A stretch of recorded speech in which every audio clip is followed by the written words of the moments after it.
Fort bend county judge K P. George democratic party വിട്ട് Republican പാർട്ടിയിൽ ചേരുന്നു. അതിൻ്റെ സൂചനകൾ നേരത്തെ തന്നെ ഉണ്ടായിരുന്നു. കാരണം ഡെമോക്രാറ്റിക് പാർട്ടിയിൽ അദ്ദേഹത്തിന് നിന്നു പിഴയ്ക്കാൻ പറ്റാത്ത അവസ്ഥയാണുള്ളത്. പ്രധാന കാരണം ഇല്ലാത്ത കാര്യങ്ങൾക്കൊക്കെ ഡെമോക്രാറ്റിക് പാർട്ടിയിൽപ്പെട്ട ഡിസ്ട്രിക്ട് അറ്റോർണിയും അതുപോലുള്ള ആളുകളാണ് അദ്ദേഹത്തിനെതിരെ കേസെടുക്കുകയും അദ്ദേഹത്തിനെതിരെ നടപടികളുമായിട്ട് മുന്നോട്ട് പോവുകയും ചെയ്യുന്നത്. പ്രധാനപ്പെട്ട കാര്യം നമുക്കറിയാവുന്നതേ ഉള്ളൂ. പുതുതായിട്ട് ഇന്ത്യക്കാരനോ ചൈനക്കാരനോ ഒക്കെ അധികാര സ്ഥാനങ്ങളിലേക്ക് വന്നു കഴിഞ്ഞാൽ അവരെ എങ്ങനെയും ആട്ടിപ്പുറത്താക്കാനായിട്ട് ഈ രണ്ട് പാർട്ടികളിലെയും പഴയ ആളുകൾ, അത് പിന്നെ പിന്നെ വെള്ളക്കാരും കറുത്തവർഗക്കാരും ഒക്കെ അവരുടേതാണല്ലോ ഈ പാർട്ടികൾ. അവരാണല്ലോ ഈ പാർട്ടിയുടെയൊക്കെ നേതൃത്വത്തിൽ എക്കാലവും ഉണ്ടായിരുന്നത്. അപ്പോൾ അവിടെ പുതിയ ആളുകൾ വരുന്ന അവർക്ക് പലപ്പോഴും ഇഷ്ടപ്പെടാറില്ല. ഇതാണ് സത്യം. ഇത് സത്യമായിട്ടുള്ളൊരു കാര്യമാണ്. ഇപ്പം ന്യൂയോർക്ക് സിറ്റിയിൽ ജോൺ ലൂ എന്ന് പറഞ്ഞൊരു ചൈനീസ് വംശജൻ, ഇപ്പോൾ അദ്ദേഹം സ്റ്റേറ്റ് സെനറ്ററാണ്.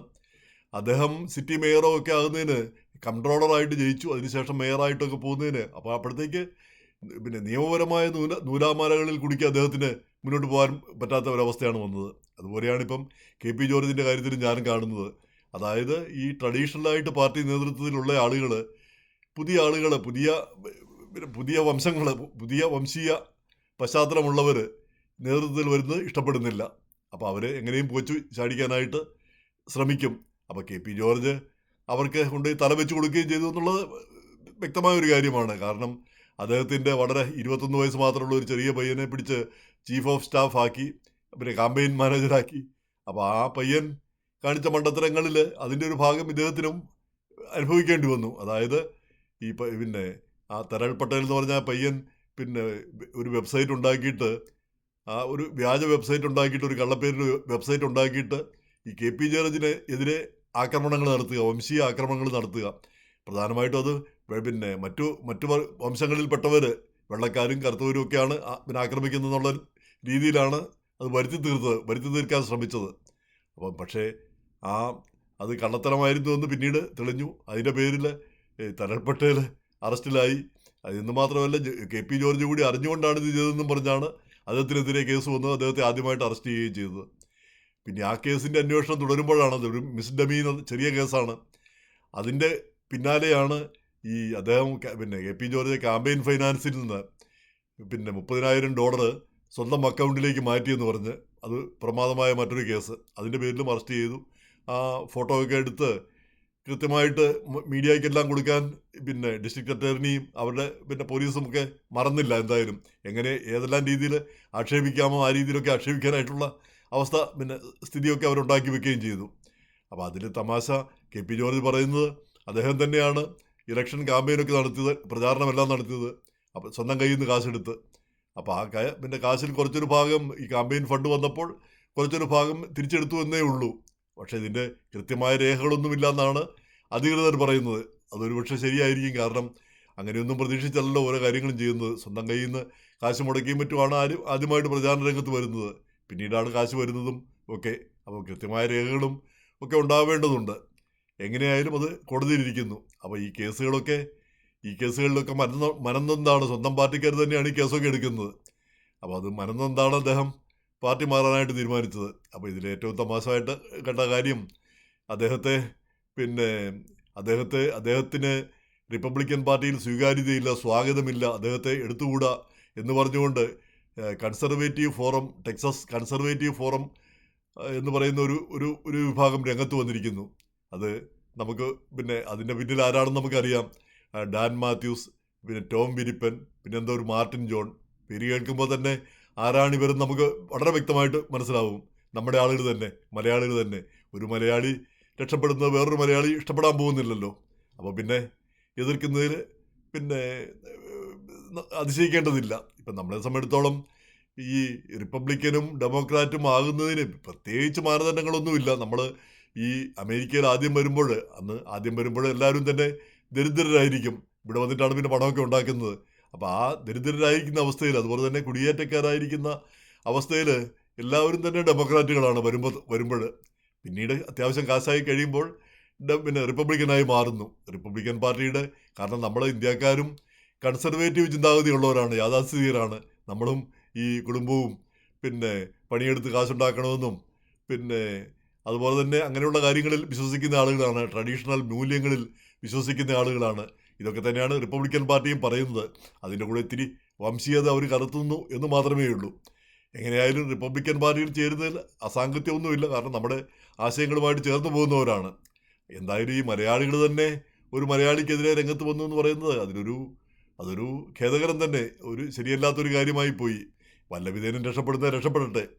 ഇനി ഈ പാർട്ടിയെ പറ്റി പറയുമ്പോൾ ഈ ഡെമോക്രാറ്റിക് പാർട്ടിയുടെ ഒരു പ്രശ്നം എന്താണെന്ന് വെച്ചാൽ, പിന്നെ നമ്മുടെ ആളുകളെല്ലാം ഡെമോക്രാറ്റുകളാണെന്നുള്ളൊരു ധാരണയാണ്, പുതിയ കുടിയേറ്റക്കാരെല്ലാം ഡെമോക്രാറ്റുകളാണെന്നുള്ളൊരു ധാരണയിലാണ് പാർട്ടി നേതൃത്വം എപ്പോഴും മുന്നോട്ട് പോകുന്നത്.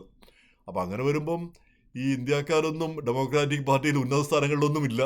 ഈ പിന്നെ രണ്ടിടത്ത് ഇന്ത്യക്കാർ ഗവർണറായി, ലൂയിസിയാനായാലും പിന്നെ സൗത്ത് കരോളിനായാലും രണ്ടുപേരും റിപ്പബ്ലിക്കൻ പാർട്ടിക്കാരാണ്. പിന്നെ ഇതായിപ്പം ഒഹായോയിലെ രാമസ്വാമി, അദ്ദേഹവും ഗവർണറാകാൻ പോകുന്നു, അദ്ദേഹവും റിപ്പബ്ലിക്കനാണ്. അപ്പോൾ ഡെമോക്രാറ്റിക് പാർട്ടിയിൽ നിന്നാൽ നമുക്കൊരു ഉന്നത സ്ഥാനങ്ങളിലേക്കൊന്നും പോകാൻ പറ്റില്ല എന്നുള്ളതും മറ്റൊരു വസ്തുതയാണ്. എങ്ങനെയായാലും കേസുകളുമൊക്കെ ചിക്കി ചകഞ്ഞുകൊണ്ട് വരുന്നത് അത് മറ്റൊരു പ്രശ്നം. അതിപ്പോൾ നമ്മൾ ന്യൂയോർക്കിൽ അത് കണ്ടു. പ്രസിഡന്റ് ട്രംപിനെതിരെയും ഇങ്ങനെ കേസുകൾ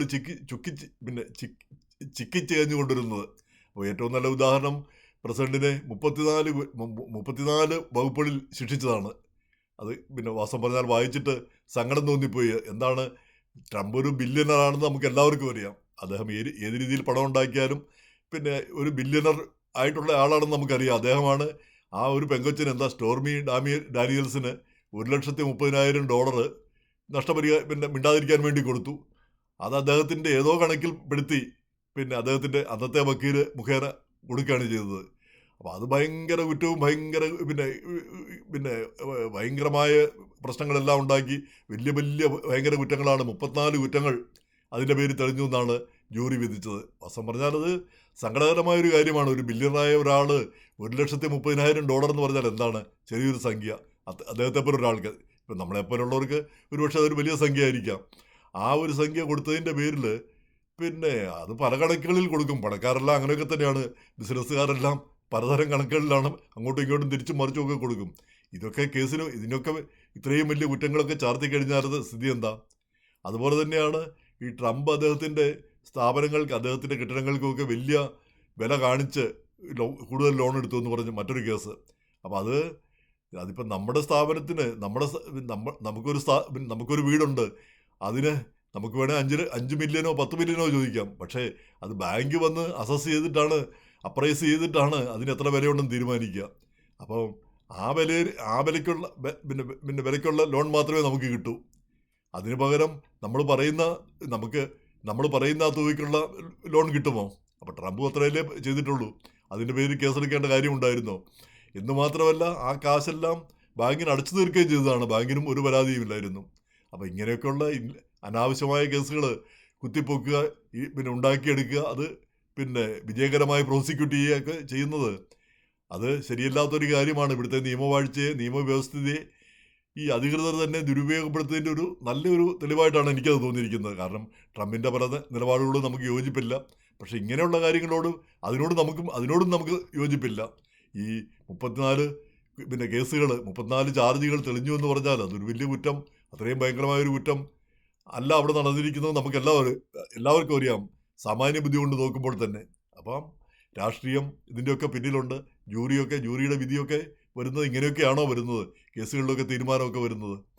എന്തായാലും ഇതെല്ലാം ഒന്ന് ചിന്തിക്കേണ്ട കാര്യം തന്നെ. ഇനി KP ജോർജ് പാർട്ടി മാറിയത് കൊണ്ട് അദ്ദേഹം രക്ഷപ്പെടുമോ എന്ന് നമുക്ക് അറിഞ്ഞുകൂടെ. എന്തായാലും 2 തവണ അദ്ദേഹം ആ കൗണ്ടി ജഡ്ജിയായി മലയാളികൾക്കിടയിൽ ഏറ്റവും ഉയർന്ന സ്ഥാനം വഹിക്കുന്ന വ്യക്തിയാണ് അദ്ദേഹം. അപ്പോൾ അദ്ദേഹത്തിന് പാർട്ടി മാറിയാൽ രക്ഷപ്പെടുമെങ്കിൽ രക്ഷപ്പെടട്ടെ. ഈ കുശുമ്പുള്ളവരും അസൂയുള്ളവരും ഒക്കെ അവരോട് മാറിപ്പോകാൻ പറ. അത് ഒരു മലയാളിക്ക് വേറൊരു മലയാളിയെ കണ്ടുകൂടാ എന്നുള്ളത് അത് അതിശയിക്കേണ്ട കാര്യമൊന്നുമല്ലല്ലോ.